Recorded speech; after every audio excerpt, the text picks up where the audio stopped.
piano roll or the MIDI editor inside of Reaper. You can actually see it, but it doesn't actually work for some reason. All right, I'd like to give a big shout out to Colin Evans. And I was like, Reaper can't do it. And he was like, yes, it can. And you have some settings messed up or something. That's why it's not working for you. And I was like, show me how to do it. And he was like, there you go. And now I'm able to do it. And I want to show you guys how to do it as well. Let's go.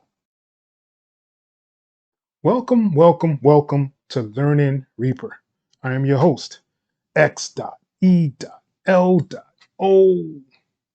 And today I'm actually going to correct some things that I said in the FL versus Reaper video. And the correction would be the MIDI editor. So let's get into it and I'll show you exactly how to actually get that panning to work in the MIDI editor. All right, so here we are in Reaper, and this is the piece theme that I'm actually using here. So let's get started. I'm going to select some sounds. I'm going to pan them inside the MIDI editor, show you that it's not working, and then show you how to get it to work. Let's go. All right, so I think the easiest way to actually show this is doing it with a hi-hat. So I can kind of pan them a little easy that way. I'm going to use the Resamplematic 5000, and I have a hi-hat in here, and I have a complete control. So this would be like any other instrument. So if the instruments that you play inside the piano roll don't actually pan, I'm going to show you how to get them to pan inside of Reaper. But let's start with the Resamplematic. So I have some hi-hats on here already inside of the piano roll. Right? And if you want to add the CC notes for it, you hit on this little plus sign down here, right? And then you go to where it says the velocity. You could change this. If you want to change it to this pan position, which is 10. So it's just, this would be CC 10 on any device that you're using inside here. So let's do a hard pan. So I'm gonna hold down shift and just click up here. At this bar, I'm gonna change it. So I'm gonna hold shift here and click. Then we'll change it down there. And we'll change these going up here. Let's change this in the middle. Hold down shift and click. Hold down shift and click. And then we just want to kind of back and forth at the end here. So here, hold down shift, click there. And I think that's a fairly easy way to kind of do it so you can pan them a lot easier inside of the piano roll. So I'm going to play it.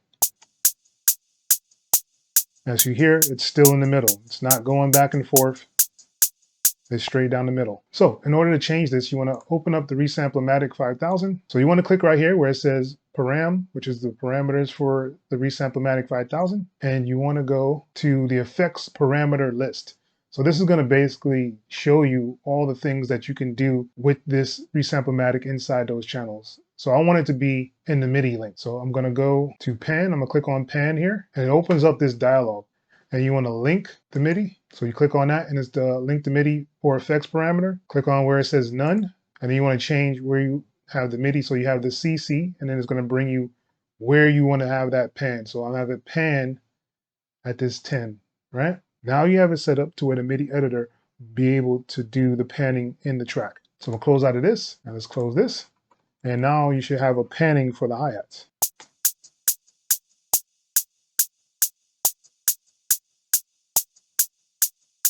And just like that, now you have panning on your hi-hats. Just going to delete this one off of here. And I'm going to grab this one and drag it down. Seeing that I already have it set up. And it's the same exact hi-hat that I have for the Resamplematic.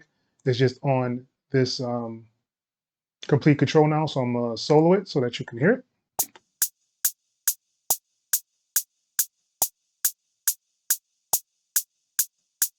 So now that you see that it's not panning inside the complete control as well. So let's go into complete control. And we want to go to the knob here in the middle, and then you want to go to modulation. So once you go to modulation, you have an option right here that says pan. Just click on the pan and kind of just move it a little bit. You could click it back to the middle. But now Reaper knows that this is the parameter that you actually want to change. Go up here to params. Then you just go to MIDI link, and then you go to CC, and then you want to actually put it on that pan. So now it's going to obey whatever is in the piano roll for the pan as well. As you see, it's moving from left to right. Right? So that is how you would actually do it inside of Reaper if you want to actually pan inside of the MIDI editor. All right. Unfortunately, I wasn't able to find a way to save that information for the Resamplematic for the next time I open it up. Even when I tried to save the settings, it just won't save for those changes that I make. I'm not sure what I'm doing wrong with that, but unfortunately, I wasn't able to get that going. If you do know of a way to get that to work all the time, please leave a comment below in the comment section so that all of us can be informed of how to do this as well. And with that being said, it's pretty much the end of the video. I really, really appreciate you guys for stopping by and watching the video. I hope you really got something out of it. I want to send a big shout out to Colin Evans for the info. And this is what we're here for, Learning Reaper. And I want to say thank you guys for watching Learning Reaper. Peace. Hey, you. Yes, you. YouTube wants you to watch this video next, man. Go ahead and click it. I'll wait. Nah, I'm just playing. I'm not going to keep waiting here. All right. I will see you in the next video, though. Peace.